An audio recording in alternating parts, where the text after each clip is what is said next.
as we've been tracking the severe weather today. That's the part we don't want. The part we do want is the rain. And the number one question we get every time we get heavy rain is, did it fall in the right spot? Is it going to help our Highland Lake system? And to help answer that question, Adam Bennett is out at Lake Travis. So Adam, what are you seeing out there?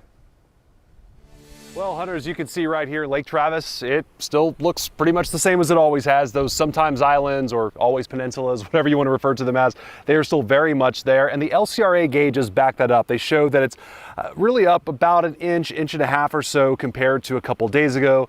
And it's the same story with Lake Buchanan. Now that's important because Buchanan and Travis are the region's two water supply reservoirs.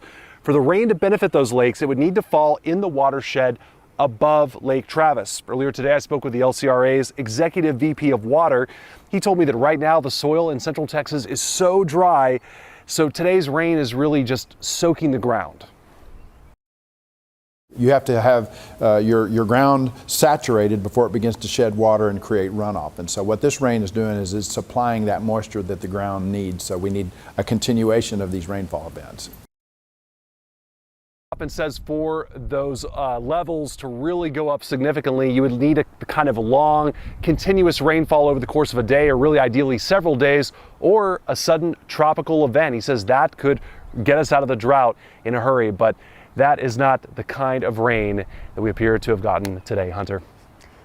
Adam, nice to have a little bit of relief, but yeah, as you said, not enough that it's going to make a huge improvement with our lake levels. But let's stick with the rainfall theme. I want to show you some of the rainfall totals that we have seen. These are over the past 24 hours from the LCRA gauges. The Carmine area, over 3 inches of rain. Northern Fayette County, Jonestown, Northwest Travis, out around Lake Travis, 2.51 inches. Laga Vista, 2.5 inches. Thorndale and Milam County, 2.34 inches of rain. Then out around the Lakeway area, over 2 inches of rain over the past 24 hours.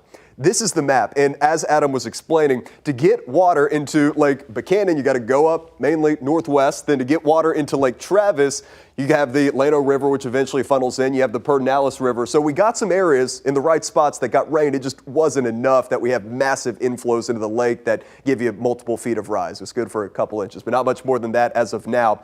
But hey, some heavy rain, especially over Williamson County. Let's zoom in, though, first in the hill country. This is where we had these heavy training storms from parts of Gillespie County into Blanco, southern Burnett County, northwest Travis into Williamson. So it's a pretty good swath of 1 to 3 and some pockets of 3 to 5 inches of rain. Then also from eastern Williamson into parts of Milam County. These are some of the zones where we had those flash flood warnings. In fact, some of those are still in effect. The rain has moved out, but some lingering ponding on roads and low water crossings will be possible. And now we're in the process of getting a little bit more rain down there in the coastal plains. Now, as we know, May is supposed to be an active month here in Central Texas. We just closed out April. 2.42 inches of rain is the average. May on average gets about 5.04 inches of rain. So even with the rain that we got today, at least in Austin, we still have some work to do as we go through the rest of the month. And